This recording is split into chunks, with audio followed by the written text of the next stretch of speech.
Imagine a group of travelers walking on a path through the woods.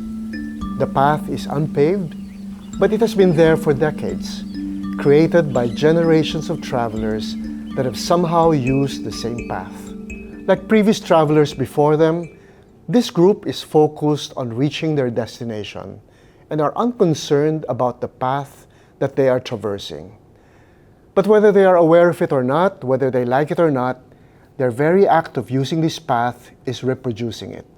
In many ways, this metaphor of travelers walking through the woods is helpful in thinking about what it means for us to act in the social world. Whenever we do something in society, there are conditions always already there. Conditions that pre-exist us and conditions that shape the way we think, the way we speak, and the way we act.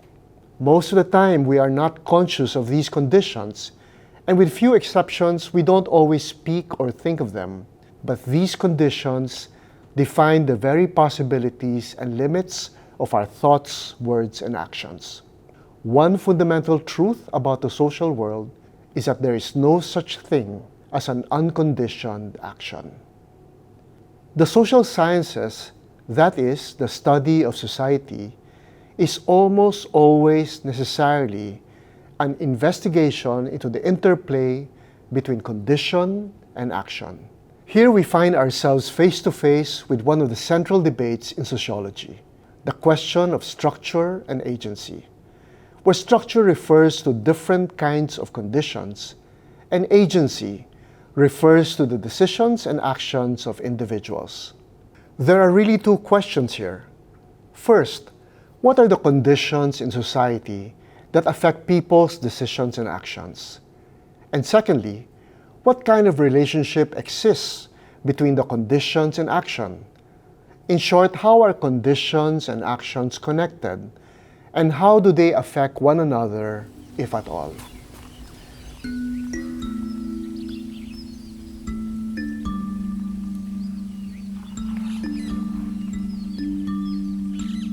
Let's tackle the first question first. What sort of conditions in society influence human agency? To answer this question, we draw from a couple of insights from critical realism to help us identify and understand what these conditions are. These two concepts are open system and emergence. First, the open system.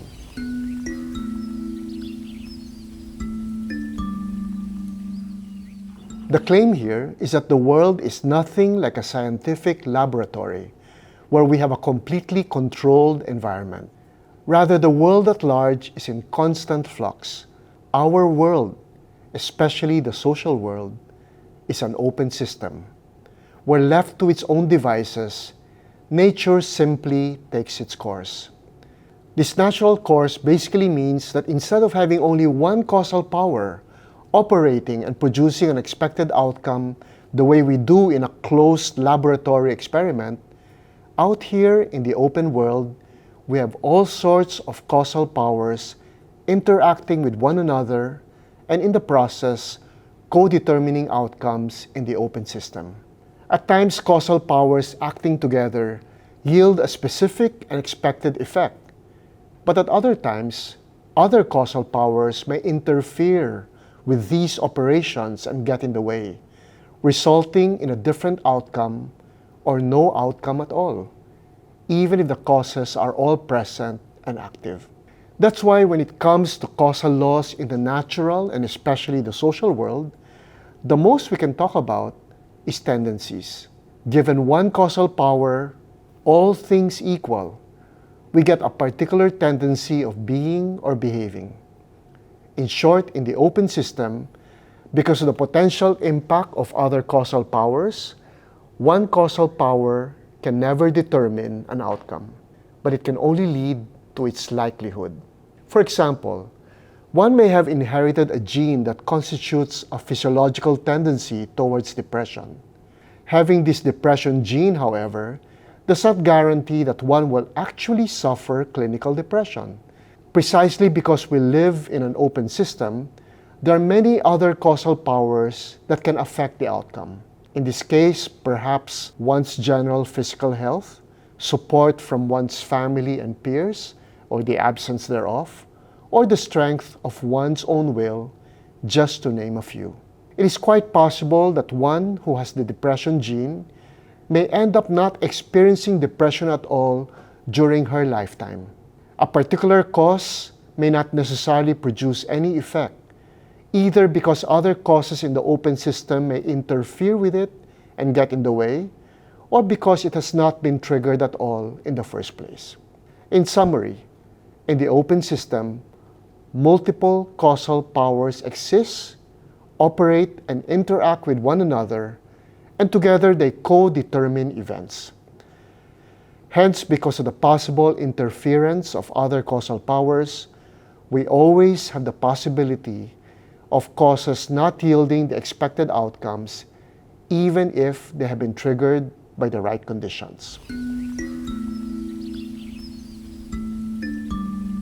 Now let's talk about the other critical realist concept of emergence. Emergence builds on our understanding of the world as an open system. Its claim is that not only are there multiple causal powers in this open system, but there are different types and different levels of powers that condition human agency. At the very base, we have the lower level, less complex causal powers, the physical and the chemical, followed by the biological. Then we have the psychological, where we locate human agency, and finally we have the social and cultural. The first thing we should note here is that these levels are distinct from one another and irreducible to one another. While the higher, more complex causal powers depend on and emerge from the more basic ones, there is something qualitatively different about them. They have emergent powers that are causally efficacious in their own right. In short, I know it is much easier for us to investigate the more basic physical and chemical levels because these are more observable, but we really should avoid reductionism because we end up distorting the more complex levels. We should explain them because they deserve to be studied on their own. For example, it is simplistic and reductionist to account for poverty by blaming it on the characteristics and actions of poor people. Poverty is itself a causally efficacious structure that limits opportunities for the poor and constrains their social mobility. And therefore, the phenomenon of poverty demands investigation in its own right. In short, the structure of poverty is distinct from and irreducible to the poor people. The second note I would like to make here is that just as the natural world around us, as well as our own bodies, sets both the possibilities and limits of our agency, likewise the social and the cultural also condition human agency. But while we are unquestionably subject to these different causal powers, human agency is itself a causal power that can actually act back on the physical and the chemical, the biological, as well as the social and cultural. For instance, the hunger that we experience in our body and the weakness resulting from it will of course affect our ability to study and prepare for an exam. But by no means do these physical, chemical, and biological conditions seal our fate and make it impossible for us to prepare adequately for our exam. As we know from our own experiences, even in such a less than optimal state, it is quite possible with enough self-discipline or peer pressure to exercise our agency, overcome these constraints, and prepare successfully for an examination. To go back to the example of poverty, while the unjust structures of society certainly limit the chances of the poor at upward social mobility, there have been numerous occasions when the exercise of human agency, characterized by hard work and intelligence, and distinguished by determination, has actually led to self-made success stories, where those initially underprivileged manage to succeed and flourish in society. In short, emergence tells us that we may not be completely the masters of our lives, but because of the efficacy of human agency, neither are we mere marionettes of the different forces acting upon us.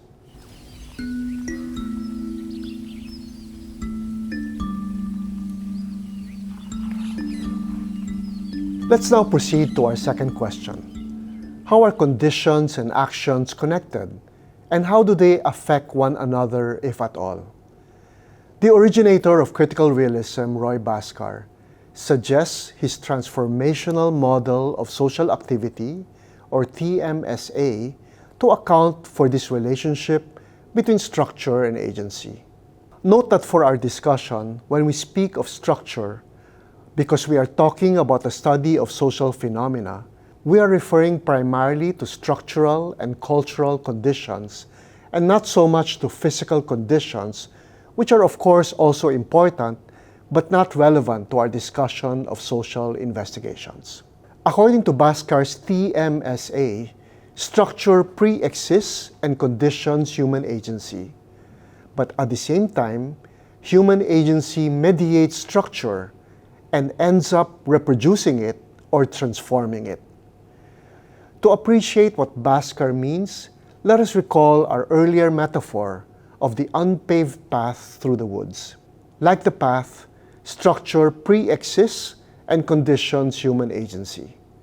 Every time we exercise our agency, structure is already there, prior to any of our actions. Indeed, every action is conditioned. And the way structure conditions human agency is that it enables it in some ways and constrains it in others, in the same way that the path in the woods defines the itinerary of the travelers. For example, the language that we use defines the possibilities as well as the limits not only of our speaking, but even more fundamentally, our thinking. Also, the path in our metaphor, remember, is unpaved. It has been created not so much for the sake of any road construction in itself, but it's created in the process of being used during the travel. As travelers walk down the path, they are not as concerned about the path as they are about getting to their destination. So unwittingly, they are actually reproducing the path simply because they are using it. The path continues to exist because travelers are treading on it, and it is the same with structure. Just the path is preserved through the continued use by travelers. Likewise, structure is dependent on agency, constantly mediated and reproduced by agency. What if, as it turns out, a massive tree has fallen and now blocks a major portion of this path? Surely, without thinking twice, our travelers who are intent on continuing their journey would immediately look for a way around it, finding or more likely creating a new and alternative path. And if no one ever bothers to move the fallen tree, subsequent travelers will end up using the new path. With enough travelers deviating from the old path and using the new, they produce a transformed itinerary through the woods. The old path is discarded, is eventually covered with vegetation, and forgotten. In this same way, agency can also occasionally bring about structural transformation. One example of such a transformation is what happens regularly to our language. In general, people stick to the vocabulary of a language and observe its rules and conventions. But once in a while, because of new enablements and constraints made possible by new technologies or new ways of thinking, language becomes transformed. New words are invented and old conventions discarded. According to Bhaskar's transformational model of social activity, therefore, there are three things that we ought to remember about the relationship between structure and agency. First, structure is mediated by agency in the same way that our now familiar path in the woods is created by travelers. Structure comes into being because of agency. As Bhaskar wrote, nothing happens in society save in virtue of something human beings do or have done. Secondly, structure is distinct from agency. Resist the temptation of conflating structure and agency. While they are actually intertwined in social life, they are irreducible to each other because they have qualitatively different properties and causal powers. In order for us to study and understand them, we need to always keep them distinct from each other. Margaret Archer constantly waged war against this tendency towards reductionism, warning us against three kinds of conflation. Number one, conceiving of structure as nothing but the sum of individual actions. Number two, reducing agency to nothing but the product of structure. And number three, misunderstanding structure and agency as nothing but different versions or different moments of the same phenomenon. Finally, there is a mutual but asymmetrical dependence between structure and agency. Structure pre-exists and conditions agency, defining for it what is possible and what is not. But just as importantly, agency also has causal influence over structure, either by reproducing it or transforming it. To summarize, the relationship between structure and agency is characterized by distinction and mutual dependence. Structure and agency are distinct from each other and should never be conflated in any way. And secondly, structure and agency depend on one another in a particular way. Structure pre-exists agency and conditions it, but agency mediates it, reproduces it, or transforms it.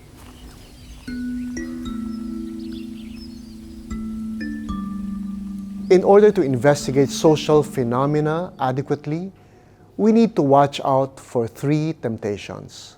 First, the temptation of determinism. Determinism is a naive and false belief that we live in a world of closure, where we can actually predict events because one cause necessarily leads to an outcome. In the open system that is our world, such an expectation is actually unrealistic, to say the least. There are multiple causes acting together, and the most we can talk about is tendencies. Secondly, we must fight the temptation of reductionism. There are distinct, emergent, and irreducible causal powers at work in the open systemic world, ranging from the more basic to the more complex. It would be simplistic to investigate only the more observable and accessible of these causes, namely the physical and chemical, because the higher and more complex causes like the psychological, social, and cultural are harder to understand. These causes have their own peculiar, irreducible properties, so that if we want to understand the social world without distorting it, we ought to study them on their own. Third, when it comes to the causal powers that are of particular interest to our field, namely structure, culture, and agency, we ought to resist the temptation of conflation, which is really a form of reductionism. When we fail or refuse to acknowledge the distinction between these causal powers and end up thinking of them as nothing but the effect or a version of the other. When we study the social world, we need to remember that all action is conditioned action. Aside from the basic physical conditions, structure and culture condition agency, but without determining it. So what we have is not so much an opposition between structure and agency, that is, structure versus agency, but more of a polarity between the two, structure and agency. For this reason, any adequate scientific explanation of a given social phenomenon must take into account not just agency, but always also structure and culture.